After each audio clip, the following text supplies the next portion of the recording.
연령대별로 여자가 질투하는 대상들이 다르답니다.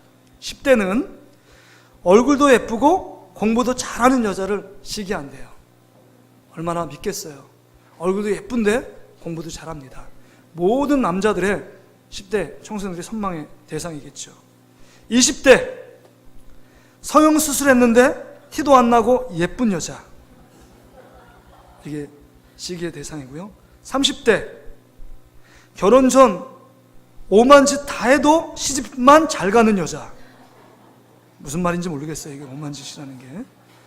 40대 골프 치고 놀 거 다 노는데 자식들 대학 척척 잘 들어가는 여자, 이게 40대의 부러운 여자들입니다. 자, 50대 뭐 같아요? 50대 소박합니다. 이거 보니까 먹어도 살 안 찌는 여자, 이게 50대의 시기를 받는 여자들이래요. 60대 건강을 타고났으면서도 돈복도 많은 여자, 이게 60대래요. 70대 자식들 효도받고 남편까지 살아있는 여자, 이게 70대래요. 근데 제가 조금 이게 남편 살아있는 여자가 진짜, 네, 남편이 살아있는 게 행복한 분들이군요. 네. 80대 이상은 아직까지 살아있는 여자. 오늘 본문에 보면 시기와 질투의 대상인 요셉이 나옵니다. 이 야곱의 늑동이 아들, 11번째 아들로 태어나서요, 야곱의 사랑을 독차지합니다. 그래서 형제들이 입지 않은 채색 옷을 이 요셉에게만 입힙니다. 얼마나 미웠겠어요. 똑같이 자식으로 태어났는데 누구는 너무 사랑을 하고 사랑받고 누구는 사랑 덜 받는 감정이에요. 되게 힘든 거 아니에요? 그래서 이 시기와 질투를 못 이겨서 이제는 형들이 이 요셉, 꿈꾸는 자 요셉을 죽이려고 음모를 합니다. 그래서 도단 지역에서 큰 웅덩이에 이 요셉을 빠뜨립니다. 근데 형제들 둘이 만류를 해요. 그러면 안 된다. 마침 이 지나가는 미디안 상인에게 은 20세겔에 요셉을 팔아 넘깁니다. 얼마나 매정하겠어요. 형, 나 좀 팔지만, 아마 그렇게 막 간청하게 외쳤겠죠, 이 요셉이. 그럼에도 불구하고 아주 냉정하게 그냥 20세겔에 팔아 넘기고 있는 이 형들의 모습이요. 그래서 이 미디안 상인이 이제는 이 애굽에 있는 보디발의 가정에 이 요셉을 팔아 넘기고 있습니다. 이제는 아버지의 사랑을 그렇게 받던 이 요셉이, 채색 옷만 입었던 요셉이 인간 취급받지 못하는 노예로 전락하는 모습이 오늘 본문에 기록되어 있습니다. 그런데 오늘 본문 2절에 보니까, 여러분 2절에 보세요. 여호와께서 요셉과 함께 하심으로 그가 형통한 자가 되어 그의 주인 애굽 사람의 집에 있으니, 여러분 형통한 자가 되었대요. 이게 여러분 가당한 말입니까? 요셉이 지금 애굽에 종살이하고 있는데 무슨 형통한 자입니까? 이게 참 납득되고 이해될 수 없는 말이잖아요. 만약에 형통한 자라면 여러분 이 요셉의 일생을 보세요. 그 애매하게 형들에게 시기와 질투를 받으면 안 되죠. 뿐만 아니라 그 형들이 자기를 죽이려고 구덩이에 넣으면 안 되잖아요. 정말 노예로 팔려나가는 일 처음부터 없어야 여러분 형통한 자의 삶 아닙니까? 그리고 여러분 이 당시에 노예라는 건요, 여러분 우리 이집트 왕자라든지 모세라는 영화를 보면 이 애굽이 그 당시에 강대국이었습니다. 이스라엘 백성을 뭐라고 얘기하면 히브리인이에요. 이 경멸하고 조롱의 의미입니다. 얼마나 가혹하고 아주 학대하며 이 노예를 부렸는지를 여러분 생생하게 그 영화들을 기록하고 있거든요. 그러니까 인간 취급받지 않고 짐승 취급받는 삶을 살아가고 있는 이 요셉이 무슨 형통한 자라고 말할 수 있느냐 하는 것입니다. 여러분, 요셉이 진짜 형통한 사람일까요? 조금 가보면 또 감옥에 들어갑니다. 억울하게. 그런데 또 성경은 형통한 자라고 얘기해요. 이 모습이 여러분 어떻게 형통한 자로 비춰줄 수 있겠냐 하는 것입니다. 여러분 어떠십니까? 여러분, 이 요셉이 진짜 형통한 자 맞습니까? 그거 아니죠. 제가 볼 땐 이 요셉의 삶을 정리하면 아주 기구한 자, 정말 비참한 자, 그 다음에 형제들에게 버림받은 자, 노예로서 학대받는 자, 그런 자 아닐까요? 형통한 자하고는 너무 거리가 먼 삶을 지금 직면하고 그렇게 살고 있습니다. 그러면 성경이 지금 거짓말을 하고 있는 걸까요? 여러분, 성경이 거짓말하고 있는 건가요? 아닙니다. 진짜 성경은 요셉을 형통한 자라고 이야기하고 있습니다.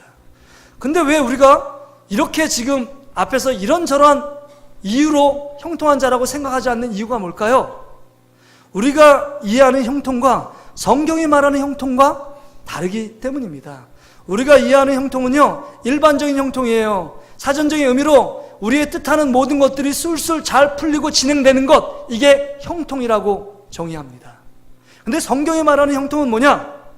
언제 어디서나 하나님이 그와 함께 하심으로 말미암아 문제와 위기를 극복하는 삶, 이게 형통이라고 말씀합니다. 다시 말씀드려요. 성경이 말하는 형통이 뭐냐? 언제 어디서나 어떤 일을 만나도 하나님이 그와 함께 하심으로 말미암아 어떤 문제나 위기를 극복할 수 있는 삶이 형통이라고 말하고 있습니다. 여러분, 성경에서 얘기합니다. 고난과 역경, 시련, 문제가 없는 것이 형통이라고 말하고 있지 않습니다. 형통은 뭐냐? 하나님의 자녀에게도 어려움과 시련은 반드시 있지만 그 시련과 어려움을 하나님이 함께 하심으로 말미암아 극복해내는 삶, 그 삶이 형통이라고 말하고 있는 것입니다. 지금 요셉은 누구와 함께 있다고 말씀하죠? 2절에 보니까 하나님이 요셉과 함께 하심에, 여호와께서 요셉과 함께 하심에, 여러분, 이 요셉이 형통한 자라고 말하고 있는 것입니다. 할렐루야. 그렇습니다. 하나님이 함께 계시는 자가 요셉이었고, 그렇기에 요셉의 삶은 형통한 자라고 정의하고 있습니다. 여러분, 구체적으로 보세요. 요셉의 삶이 얼마나 형통했는지 구체적으로 여러분 보면, 여러분 요셉의 삶 가운데, 지나온 인생 가운데 하나님이 함께 계심으로 말미암아 형들의 손에서도 죽임당하지 않고 살아났습니다. 이게 하나님이 그와 함께 계시지 않았다면 구덩이 속에서 죽을 수도 있고 미디안 상에 팔려가서 그곳에서 삶을 마감할 수도 있었습니다. 노예 하나 죽이는 일은 아무것도 아닙니다, 고대시대. 그럼에도 불구하고 정말 머리털 하나 상하지 않도록 그 모든 신체 일부를 다 지키시고 보호하셔서 정말 이 요셉이 그 어려움 속에서 살아난 것, 그것이 하나님이 그와 함께하는 증거였습니다. 뿐만이 아닙니다. 오늘 본문에 보면 보디발의 집에서 여러분 살아가고 있는데 다른 노예들과는 아주 다른 삶을 살아가고 있습니다. 왜냐하면 보디발의 눈에 요셉과 함께 하시는 하나님이 보여졌다고 말합니다. 여러분 3절 말씀을 한번 보실래요? 3절, 그의 주인이 놀랍니다. 이 보디발이 많은 노예들을 여러분 쓰고 사용했습니다. 그럼에도 불구하고 요셉 안에는 특별한 한 가지가 있었다는 거죠. 우리 같이 한번 읽어보겠습니다. 시작. 그의 주인이 여호와께서 그와 함께 하심을 보며 또 여호와께서 그의 범사에 형통하게 하심을 보았더라. 그 주인이 누구예요? 보디발이 하나님이 함께 하시는 사람이 요셉이다. 요셉의 삶을 보니까 보이지 않는 하나님이 그 삶을 통해서 보여줬다는 겁니다. 그러기에 다른 노예들과는 여러분 다른 삶을 살고 있습니다. 그래서 요셉에 맡겨진 모든 일들은 하면 척척 잘 진행되는데 그의 열매를 보니까 30배, 60배, 100배로 모든 소유가, 그가 손대는 일마다 그 소유가 더 풍성해지는 겁니다. 그러니까 다른 노예들이나 자기가 손대면 별 볼 일 없는데 이 노예인 요셉이 하는 일마다 족족 성공을 거둡니다. 그러니까 이 주인 보디발의 입장에서 모든 일을 누구에게 맡기면 일이 술술 잘 풀려나가요? 요셉에게 맡기면 됩니다. 그래서 그 아내 외에는 모든 것을 다 요셉에게 맡깁니다. 이게 하나님이 함께하는 그 사람에게 형통한 삶인 줄 믿습니다. 하나님이 형통해요. 하나님이 형통한 사람, 여러분 야곱, 그의 아버지 야곱도요, 라반의 집에 들어갔는데 라반이 그렇게 야곱보다 더 악한 사람인데 이 요셉 가운데 하나님이 함께 하시는 증거를 봅니다. 그래서 그 라반이 고백을 해요. 정말 너가 들어오기 전까지는 우리 집안이 별 볼 일 없었는데 야곱, 네가 우리 집에 들어오니까 우리 집이 하나님이 함께하는 너 때문에 복을 받게 되었다. 이렇게 얘기합니다. 이게 형통한 자의 삶이에요. 하나님이 함께 하시면 그 삶에 하나님이 온전한 축복을 허락해 주실 줄 믿습니다. 뿐만이 아니죠. 지금 이 요셉 가운데 하나님이 함께 계셨습니다. 애매한 오해를 받아요. 왜 오해를 받느냐? 요셉은 용모가 빼어나고 아름다웠더라. 여러분, 남자들이 용모가 빼어나고 아름다운 거 그거 축복 아닐 수도 있습니다. 저같이 그냥 이렇게 생겨도 괜찮아요. 그리고 뭐 장가 잘 가고 그렇습니다. 너무 잘생기면 뭐냐 유혹이 받아요. 유혹을 받는데 여기 보니까 보디발의 아내가 매일마다 유혹을 합니다. 매일마다 동침하자는 같이 자자는 겁니다. 그런데 그 자는 모든 유혹을요, 9절에 보세요. 9절에 보니까 이 집에는 나보다 큰 이가 없으며 주인이 아무것도 내게 금하지 아니하였어도 금하는 것은 당신뿐이니 당신은 그의 아내임이라. 그런즉 내가 어찌 이 큰 악을 행하여 하나님께 죄를 지으리까? 지금 여러분, 이 상황은 지금 요셉과 보디발 아내 둘밖에 없습니다. 그런데 지금 아무도 사람들은 없는데 지금 뭐라고 얘기하느냐? 당신을 범해서 어떻게 하나님께 범죄하느냐는 거예요. 나와 함께 하신 하나님이 분명히 지금 시퍼렇게 눈 뜨고 지금 보고 있기 때문에 나는 하나님 앞에서 이런 죄를 짓지 않겠다라고 말씀하고 있는 것입니다. 혈기왕성한 이 청년이 이런 유혹을 이길 수 있는 게 그 청년의 능력이 아닙니다. 하나님이 그와 함께 하심으로 말미암아 하나님이 보여줬고 하나님은 늘 인식하며 살아가고 있었기 때문에 하나님이 그 모든 유혹을 이기게 한 거, 죄악을 이기게 한 게 형통한 삶이라고 말씀해 주고 있습니다. 할렐루야. 여러분, 죄악을 이기는 게 형통한 거예요.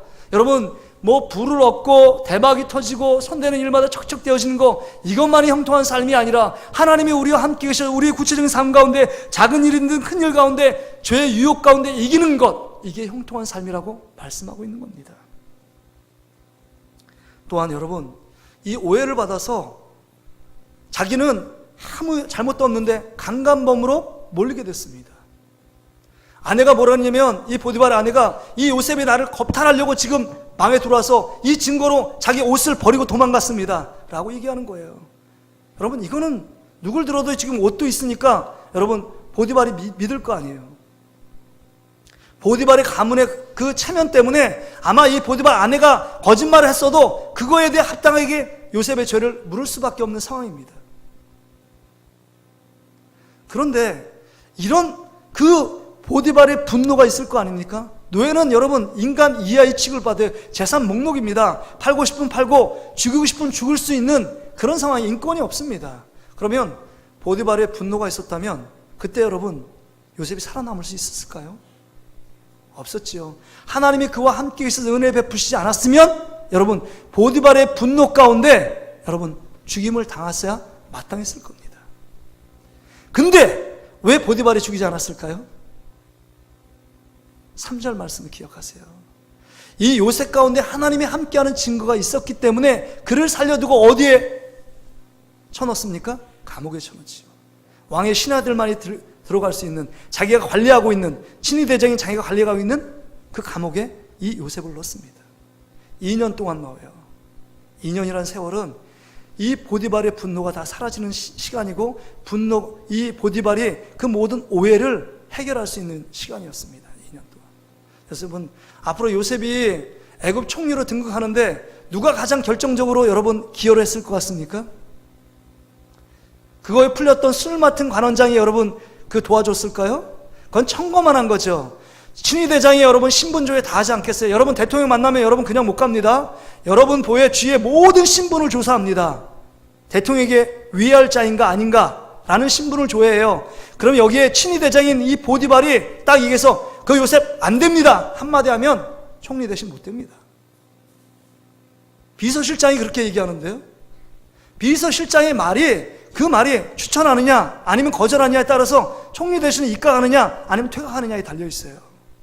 보디발은요 그 모든 일들, 아내의 일들, 그것이 오해라고 생각했고 하나님이 함께 계시는 증거들을 이 보디발이 보았기 때문에 아마 거기서 가장 당당하게 보디발이 큰 소리를 내면서 이 분은 정말 총리 대신에 합당한 사람입니다 라고 말했을 겁니다. 여러분, 그 보디발의 분노 속에서 살아남는 것은 하나님이 그와 함께 계시는 증거였습니다. 뿐만 아니라 그것 때문에 옥에 갇혔는데 옥에서 간수장은요 요셉이 다른 죄수들과 다른 자처럼 취급했어요. 그 모든 일들을, 보디발이 모든 일들을 맡겼던 것처럼 똑같은 사이클이 반복됩니다. 간수장이 죄수들을 관리하는 모든 일들을 자기 하지 않고 요셉에게 모든 일을 맡겨요. 맡겨놓고 한 번도 돌아보지 않습니다. 점검하고 확인하잖아요. 왜냐하면 너무 똑똑하게 그 모든 일들을 처리하고 있었기 때문입니다.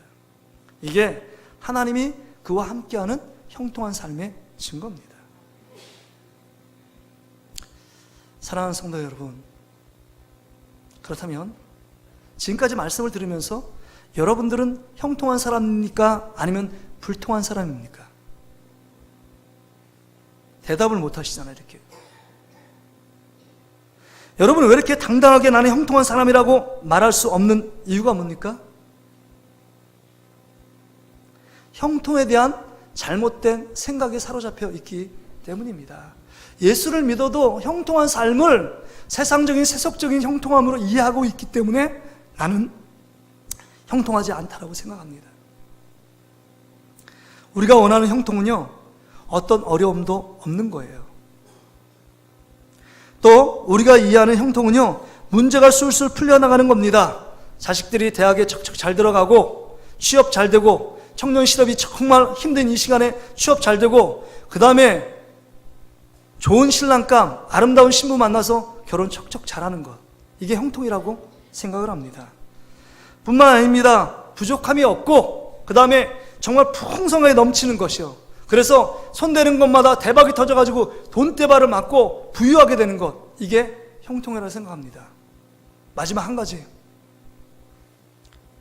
모든 사람이 같이 다 형통하잖아요. 그럼 형통하다고 생각하지 않습니다. 마지막 한 가지 뭐냐, 남들보다 내가 더 잘 나가는 게 형통이라고 생각합니다. 여러분 안 그렇겠어요? 저 사람들은 한 10 나가는데 우리 그래도 5 나가요. 그럼 그래도 형통하라고 생각하는데 우린 대부분 것이 형통이라고 생각하지 않습니다. 다른 사람은 10 나가는데 나만 고작 5 나갔어? 이거예요.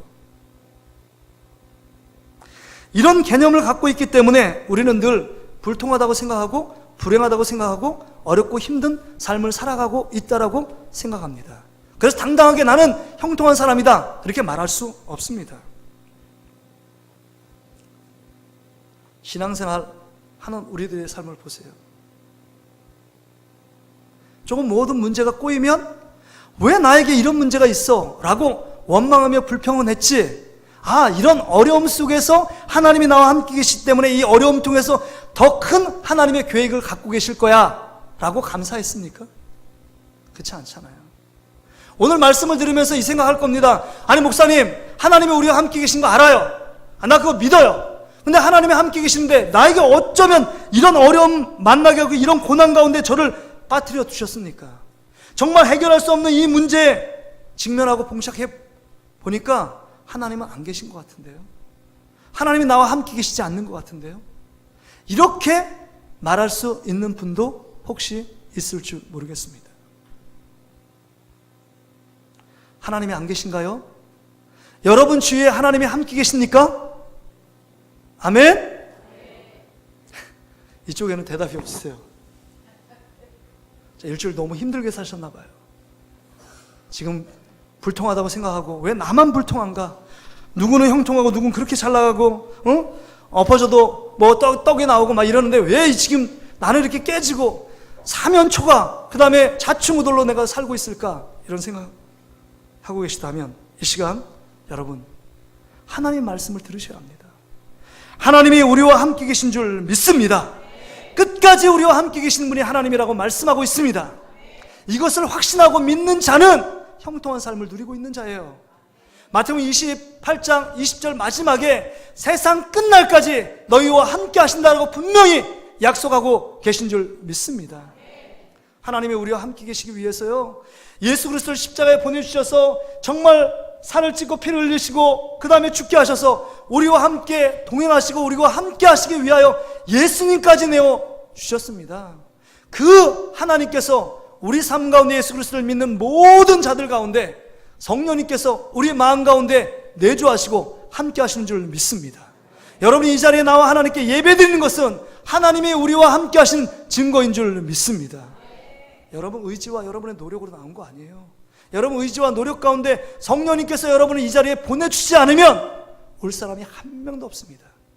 하나님이 여러분 가운데 성령으로 함께 계시는 줄 믿습니다. 그렇습니다. 여러분 한순간도 하나님은 떠난 적이 없어요. 머리털까지 세심 받으신 분이 하나님입니다. 그 옆에서. 그래서 어제 여러분 머리카락 한 30가닥 떨어진 거 아시죠? 여러분 가운데. 저도 머리 감다가 머리가 엄청 떨어졌더라고요. 오늘도 머리 감는데 머리카락 떨어졌어요. 오늘 머리카락까지 세셔서 오늘 머리카락이 몇 가닥인지 세고 계신 분이 하나님이에요. 하나님은 졸지도 않고 주무시지도 않고 우리를 눈동자처럼 지키고 보호하시는 분이 누구시냐? 하나님이십니다. 이 하나님이 보여지는 삶은 형통한 삶이에요. 그 하나님이 우리와 함께 계시다는 것을 믿는 믿음 가운데 살아가는 사람은 내 삶이 어려움이 찾아오고 공고가 차고 문제가 찾아와도 그건 문제가 되지 않습니다. 하나님을 이길 자가 없어요. 하나님의 능력은 능력에 많은 손길 가운데 하나님의 보호하심이 있다는 사실을 믿는 여러분 되시기를 주의 이름으로 축복합니다. 오전 9시 예배를 드리는데 우리 부목사님이 오셔가지고 목사님 오늘 온 마음 다해 그 찬양을 해야 되는데 1층에 컴퓨터 모니터가 안 나와서 빔 프로젝트를 쓸 수 없습니다. 이제 이런 말씀하셨어요. 그래서 대신 프린터물 해가지고 악보를 챙겨놓겠습니다. 이렇게 하시는 거예요. 그러니까 우리 저보다도 컴퓨터를 잘하는 우리 임 목사님이 만져보니까 모니터가 안 나온 거 분명히 뭐가 문제가 있겠죠.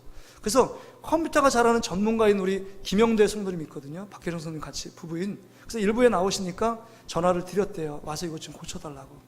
근데 아침에 딱 와가지고 뭔가 뚝뚝 만지니까 모니터가 금방 나오는 거예요. 컴퓨터 전문가가 딱 옆에 있으니까 그 모니터가 안 나오는 게 금방 나왔어요. 여러분, 옆에 계신 하나님이 우리 삶의 전문가인 줄 믿습니다. 우리가 우리 자신을 보니까 아무것도 할 수 없는 연약한, 불통되고 불행하고 나에게 이런 부족함이 있고 나의 이런 연약함이 있어서 늘 나는 형통한 사람이 아닌가 보다 라고 생각하지만 능력이 많으시고 이 우주 만물을 창조하신 하나님께서 옆에 계셔서 나의 아빠 아버지가 되어 주신다면 인생의 문제는 그날로 끝나는 겁니다. 우리 삶의 형통한 길로 인도해 주실 줄 믿습니다. 기억하세요. 여러분 인생을 한번 돌아보시길 바랍니다. 지금까지 살아온 사람 늘 기쁨과 감사한 일만 있었어요? 굽이굽이 어려운 일도 있었고 생명의 위험 당하는 일도 있었고 아파서 암에도 걸리고 여러 가지 질병도 걸리고 여러 가지 사건 사고 가운데 지금까지 오게 한 것은 하나님이 여러분이 인정하든 인정하지 않든 하나님이 여러분 가운데 함께 계셔서 여러분의 생명과 여러분의 삶을 보호하시고 지키신 줄 믿습니다. 지금 여러분 자리에 앉는 것은 하나님의 지키심과 보호하심의 역사라는 것이죠. 그러기에 그 하나님이 우리와 함께 계시다면 우리는 담대한 믿음으로 나가야 합니다. 어떠한 문제도 여러분의 마음을 두렵게 하는 것은 없습니다. 어떠한 문제가 여러분의 가운데 직면했어도 그것 때문에 근심과 걱정하여 여러분 그것 때문에 근심하고 좌절하지 말라는 거예요. 낙심하지 마세요. 하나님이 우리와 함께 계시다면 그 문제의 폭판에 우리를 두르셔서 그냥 문제 가운데 방치하고 내버려 두시는 분이 아니라 요셉처럼 그 삶을 지키시고 보호하셔서 끝까지 인도해 가시는 분이 하나님 아버지인 줄 믿습니다. 그러니까 나는 예수 믿어도 소용없어, 안 되고 힘들고 어려고 죽겠고 망했어, 이런 사단적인 언어를 버리고 하나님 나와 함께 계심으로 난 잘 될 거야, 기쁨이 충만할 거야, 두려움이 떠나갈 거야, 이제 용기를 갖고 내가 담대하게 나갈 거야, 하나님께서 나와 함께 계신 모든 일이 잘 될 거야, 이렇게 믿음 가운데 뿌리고 나가는 저와 여러분의 삶이 되시기를 주의 이름으로 축복합니다. 이게 믿음 있는 자예요. 하나님을 볼 수 있는 자는 담대함이 있습니다. 하나님이 나와 함께 계시는 그 믿음이 있는 자는 아무리 옥에 갇혀도, 아무리 노예의 신분으로 전락해도, 아무리 구덩이에서 누구 하나 손쓸 길이 없어도 뚫린 하나님께서 우리의 손을 잡아 일으켜 주실 줄 믿습니다. 우리 삶 가운데 하나님이 계시면 불가능이 없습니다. 그러기에 여러분, 인생이 끝났다, 나는 인생 끝났어, 나는 도저히 재생불능이야, 이게 아니라 하나님이 우리와 함께 계시면 우리 인생에 새로운 믿음의 역사를 이루어 가실 줄 믿습니다. 하나님이 함께 계시기 때문에 여러분 홍해를 가는 겁니다. 하나님이 함께 계시기에 요단강 물이 갈라진 것입니다. 여러분 생각에 하나님을 제한해 두시면 안 돼요. 하나님이 우리와 함께 계시기 때문에 여러분, 요셉에게 왜 아픔이 없었겠어요? 왜 눈물이 없었겠습니까? 왜 고통이 없었겠어요? 그러나 함께 하시는 하나님이 그 눈물을 닦아주시고 그에게 아픈 고통 가운데 괴로움 있을 때 꼭 안아주시는 하나님을 만나고 경험하고 체험했기 때문에 그 인생 속에 위로를 얻고 힘을 얻고 이 고단한 인생, 정말 척척 설상가상의 여러 가지 문제가 겹치면 겹칠수록 그 인생 가운데 다시금 하나님이 함께 계시는 그 하나님의 품속으로 안겨 그 가운데 다시금 희망과 용기의 그 믿음의 길을 걸어간 거 아닙니까?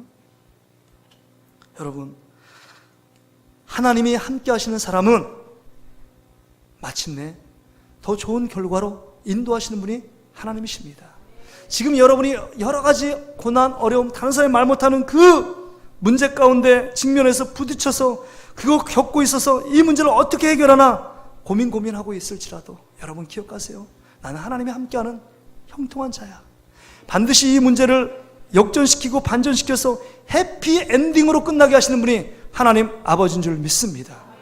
우리는 하나님의 자녀예요. 끝까지 고통 가운데 몰아넣지 않습니다. 그런 자가 있으면 진짜 축복의 사람입니다. 왜요? 더 큰 축복을 예비해 놓고 계시기 때문입니다. 오늘 본문에 보세요. 우리가 보지 않았지만 창세기 39장 19절부터 23절에 보면 오해를 받아서 옥에 갇힙니다. 그런데 그 옥에서도 뭐라고 얘기하느냐? 이렇게 얘기해요. 지금 21절에 보면 여호와께서 요셉과 함께 하시고 그에게 인자를 더하사 간수장의 은혜를 받게 하시매. 그 다음에 여기 23절에 간수장은 그의 손에 맡긴 것은 무엇이든지 살펴보지 아니하였으니 이는 여호와께서 요셉과 함께 하심이라. 여호와께서 그를 범사에 뭐하게 하셨더라? 형통하게 하셨더라 그랬습니다.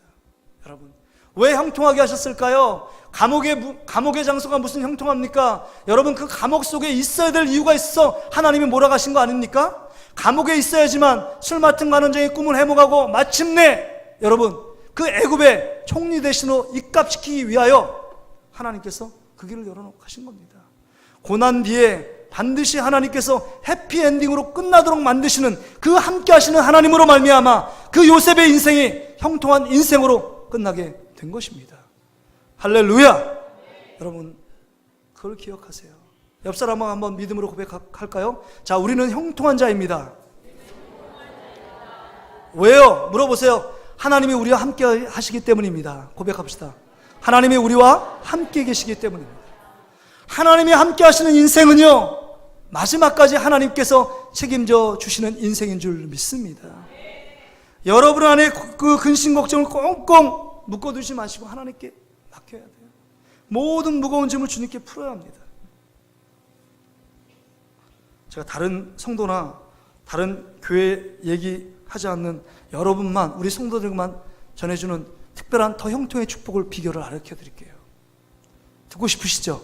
이제 형통의 비결, 더 큰 형통의 비결이요. 여러분 보세요. 지금 이 요셉이 억울하면 요셉만큼 억울한 사람이 어디 있을까요? 예수님 빼놓고요. 애매하게 형제들에게 오해를 받아가지고요, 죽음의 고통 가운데 내려가잖아요. 또 보디발의 그 집에 죽을 고생합니다. 그래서 그 산업을 다 이렇게 소유가 넉넉하도록 아주 부유한 집안으로 만듭니다. 그리고 나서 그 안에 유혹 이긴 거, 하나님이 함께 하신다는 그 믿음으로 유혹을 이겨내잖아요. 그럼 하나님 앞에서 더 큰 상급을 주셔야 마땅하지 않아요? 우리 상식으로 보면? 근데 기다리는 건 어디예요? 죽음의 위협 속에서 감옥에 들어가는 거예요. 그런 거 보면 여러분 너무 억울하잖아요. 내가 잘못해서 잘못된 대가를 받는 거, 그건 당연한 겁니다. 그런데 내가 하지도 않고 내가 전혀 그거에 근처도 안 갔는데 그런 죄를 뒤집어 쓰는 건요, 너무 억울한 거예요. 아마 억울해서 그것 때문에 하나님을 원망하고 불평하려면요, 아마 요셉은 한 트럭도 넘을 거예요. 밤을 지새워서 그 불평과 원망을 하려면요, 입에 모토 달려도 시원찮을 판입니다. 그런데 성경 어느 곳도 요셉이 원망했더라, 불평했더라, 그것 때문에 한탄했더라, 신세 한탄하고 넋두리 했더라, 이런 말이 한마디도 기록되어 있지 않습니다. 이 말은 어려움에 처했고 고난이 점점 더 정말 인생의 밑바닥인 줄 알았는데 더 큰 밑바닥이 있었고 그보다 더 큰 밑바닥을 내려가는 그 순간에도 하나님이 그와 함께 계셨기 때문에 뭘 한 거예요? 믿음 안에서 하나님 그 삶을 인정하고 받아들이고 그걸 넘어서 감사한 겁니다. 믿음만이 감사할 수 있어요. 다니엘은 미친 사람 아닙니까? 지금 도장에 어인이 찍혔어요. 왕의 어인. 지금 다른 신에게 기도하면 다 죽습니다. 사자굴 속에. 이거 지금 오늘 기도하면 내일 사자굴 속에 들어가는 거 뻔히 압니다. 그럼에도 불구하고 다락방에 올라가 자기 집에 올라가서 동편 창문을 열고 하나님 앞에 감사하며 기도하고 있습니다. 미친 사람이에요. 세상 사람이 보면 미친 사람이고 어리석은 사람입니다. 그 며칠 동안 30일 어서에 적힌 기한만 지나고 그 다음에 기도할 수도 있는데 그거를 하지 않습니다. 왜요? 하나님이 시퍼렇게 살아서 나와 함께 계시는데, 그 전지전능하신 하나님, 문제보다 더 크시고 이 사자굴 속에 들어가도 나를 지키시고 인도하시고 나는 죽어도 좋다, 그러면 천국 가는데, 이런 믿음이 다니엘 가운데 있었기 때문에 그 상황 가운데도 뭐 한 거예요? 감사하며 기도할 수 있었던 것입니다. 여러분, 더 큰 축복을 받기를 원하십니까? 더 큰 형통한 삶을 누리기를 원하십니까? 여러분이 지금 처해 있는 환경 속에서 내 삶이 전혀 내 이성으로 이것을 해석할 수 없고, 왜 나에게 이런 고난이 오나, 나에게 왜 예수 믿는다고 그래도 몸부림치면서 잘 섬기려고 말하는데 나에게 왜 이런 아픔과 어려움이 올까? 왜 나는 취직도 안 되고, 왜 나는 좋은 대학도 들어가지 못하고, 왜 나는 부유한 삶이 없고, 왜 나는 은사가 없고, 나는 가진 것이 없을까? 이런 생각이 들 때마다 여러분, 그때가 하나님이 나와 함께 계심을 믿고 뭐 해야 돼요? 감사할 때입니다. 나는 이래도 감사하고 저래도 감사합니다. 조금 지식이 없는 것도 감사합니다. 그래서 다른 거 신경 쓰지 않고 오직 하나님만 바라보겠습니다. 이래도 감사 저래도 감사, 내 주어진 환경 속에서 작은 일을 부여잡고 감사로 나가는 자는 우리의 삶을 형통의 길로 인도해 가실 줄 믿습니다. 기억하십시오. 기억하십시오. 요셉의 모습을 기억하십시오. 우리 안에 정말 낙심과 절망을 뛰어넘어, 불평과 원망을 뛰어넘어 하나님 앞에 믿음 가운데 하나님이 나와 함께 계시기에 그 모든 절망과 낙심을 뛰어넘고 그 삶 가운데 우리는 하나 다 얹읍시다. 그 삶 가운데 힘들어도, 불평해도 변할 거 하나도 없습니다. 원망해도 변할 거 하나도 없어요. 그러나 믿음을 갖고 나와 함께 하신 하나님이 반드시 앞으로의 삶을 반전시키고 역전시키고 내가 상상하지 못하고 듣지 못하고 깨닫지 못한 놀라운 일들을 이룰 거야. 그러면서 하나님 앞에 믿음으로 감사를 뿌리는 자에게 더 큰 축복으로 인도해 가실 줄 믿습니다. 우리 사랑하는 성도들은 이 감사로 주님 앞에 나아가는 저와 여러분의 삶이 되시기를 주의 이름으로 축복합니다. 우리 같이 한번 기도합시다.